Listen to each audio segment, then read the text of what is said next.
Andrew, welcome in. Andrew writes for the Beacon, Free Beacon, and he's got an incredible story, which, as I said at the top of the show, if that story was in the New York Times, the Washington Post, it's all anybody would be talking about. And he lays bare a lot of unanswered questions in an extremely fair-minded and meticulous way. This is not some hysterical hit job. Andrew spent a lot of time on the story to say, what are the circumstances around Wes Moore's thesis that he says he wrote at Oxford about studying the dangers of Islam, and and they were not very forthcoming. He asked the governor and the governor's people. He asked the folks at Oxford, where Wes Moore was, and they were not very forthcoming. Andrew bent over backwards to say, well, is there a way that their lack of answers could somehow make sense?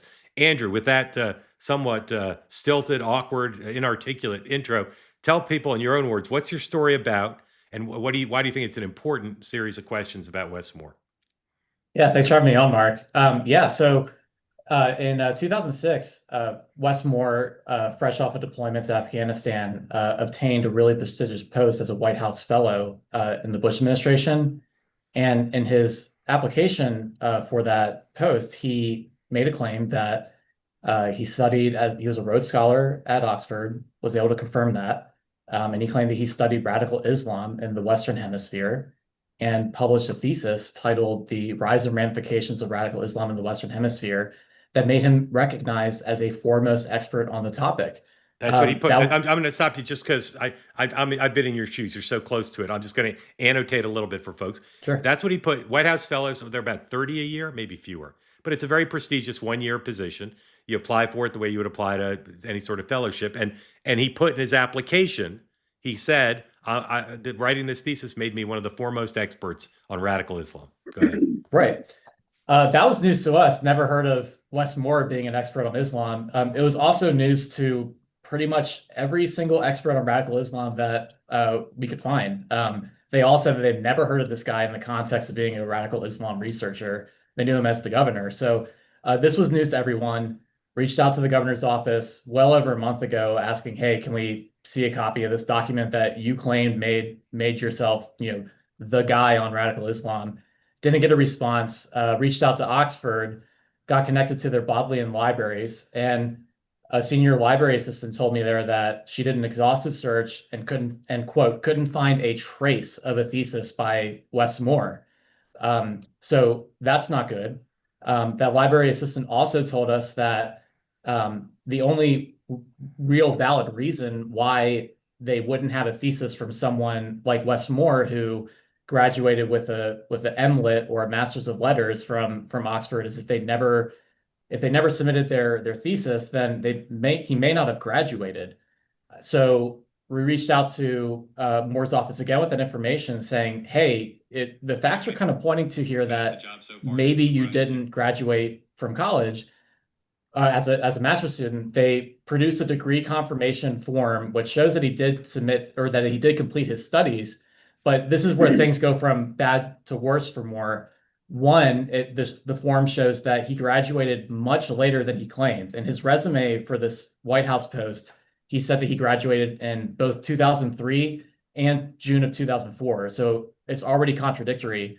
But this degree confirmation certificate shows that he actually finished his studies in November of 2005, which is a whole 18 months later. Right.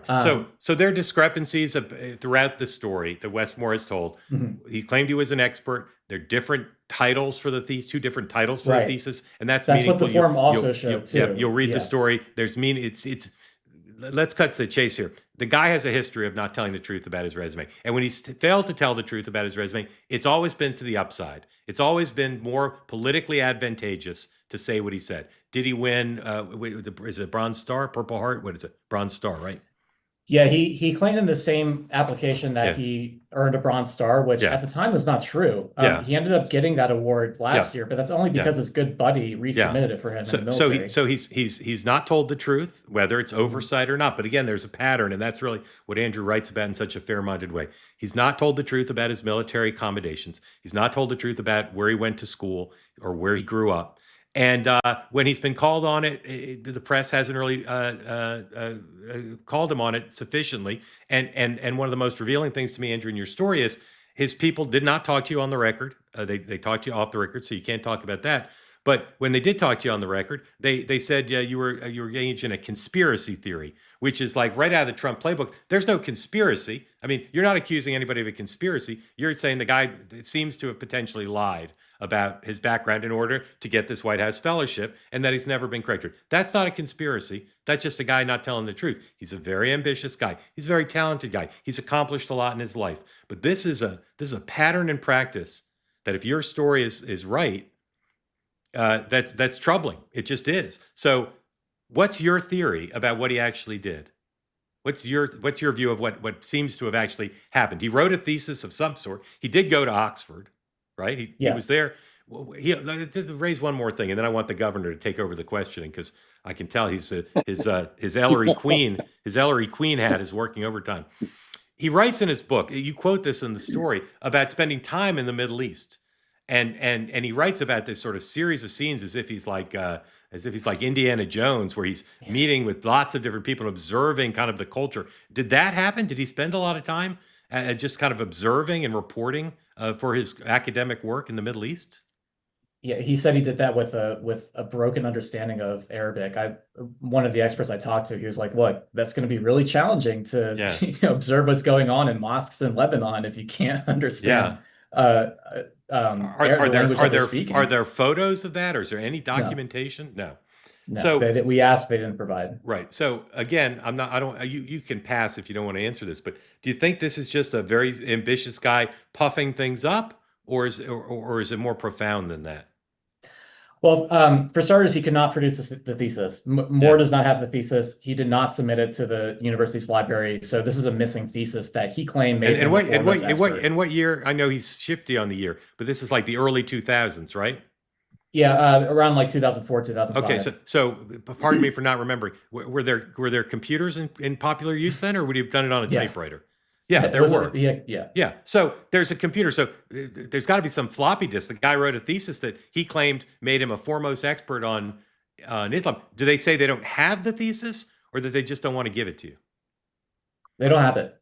Yeah. What I think happened is that he studied radical Islam in a really niche area in South America called the Tri-Border area, which is northern Argentina, southern Brazil area. He did do some work in that area, but yeah, that's what he studied. That's what his actual thesis title was about, and his degree confirmation paperwork that we got from Oxford.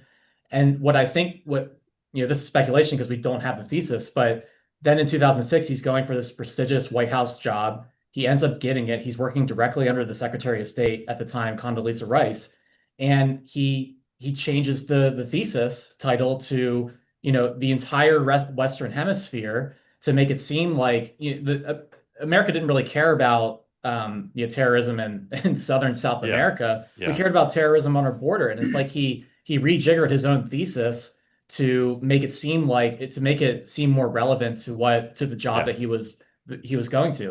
Again, that's speculation on my part because we don't have the thesis. Yeah. Moore can't find it. He can't provide it to us. The university doesn't have it. So, Yeah. and again, just think about this. He says this document made him a foremost expert. He can't even find it. I mean, just let that sink in for a second. Yeah. That's not good. Yeah. And that job was kind of the gateway to his going on to all the great things he's done in business and philanthropy. Governor, any thoughts about this? Questions for Andrew, or thoughts about the implications of his inability to find a thesis? Well, I think it, it's hard to judge the impact of issues like this. Having been a prosecutor for 20 years or more, you always judge the credibility of a witness by whether or not there are contradictions. And if there are contradictions that are established by proof and circumstance that is irrefutable, it ultimately is going to reflect upon the character, the capacity for honesty and truth under pressure at any moment in time of the witness. And so it's the same thing, I think, in politics. We've had instances in the past where we've had some discovery of some position or some statement that was made by candidates here and there. I recall a couple in my past over the last 30 or 40 years, how that ultimately impacts people when they go in to vote, or when they ultimately have to rely upon the people they serve for them to make a judgment about their capacity to do it in the right way.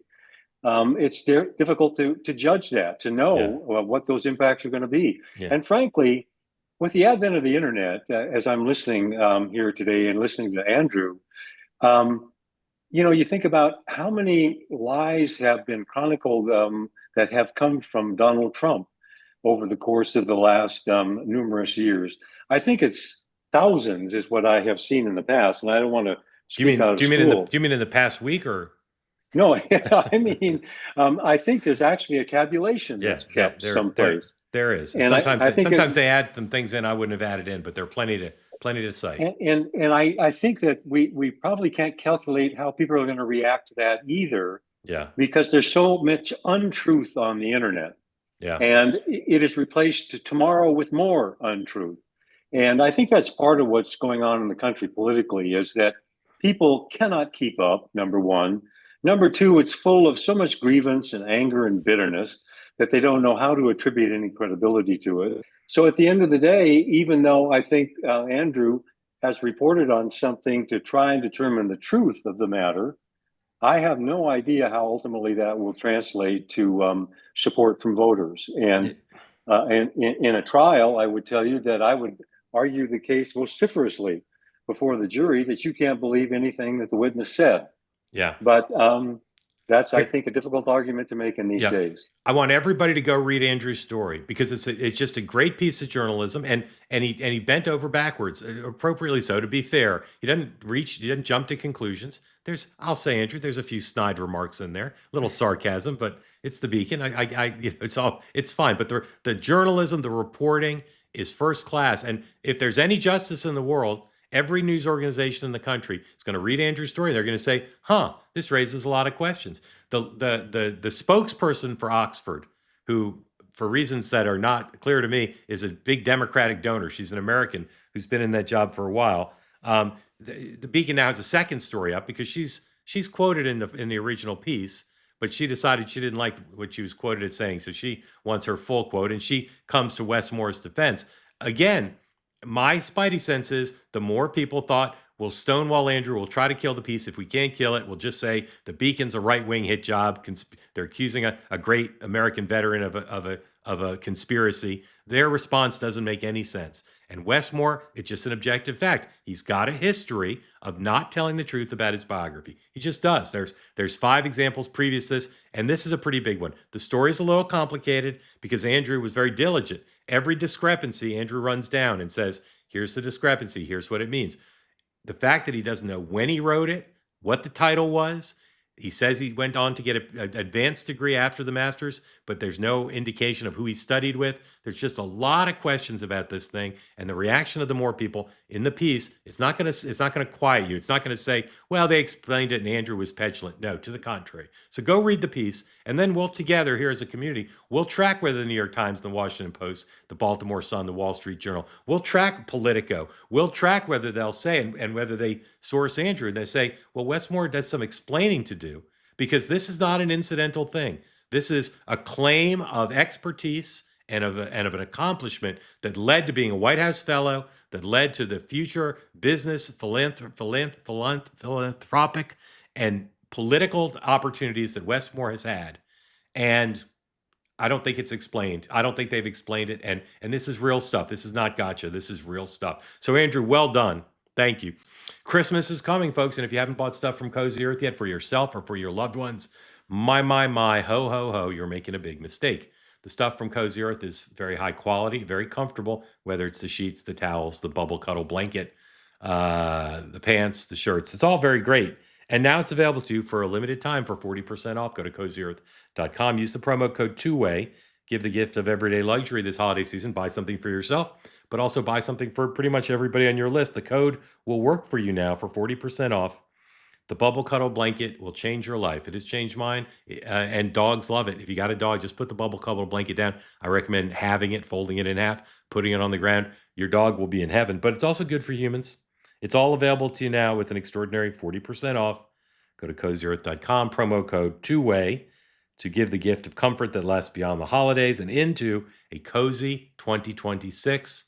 Thank you for your attention to this matter. They say that something that's easy is like a walk in the park. Well, easier than a walk in the park, hit the subscribe button, be part of the two-way community, never miss an episode, be part of our conversations.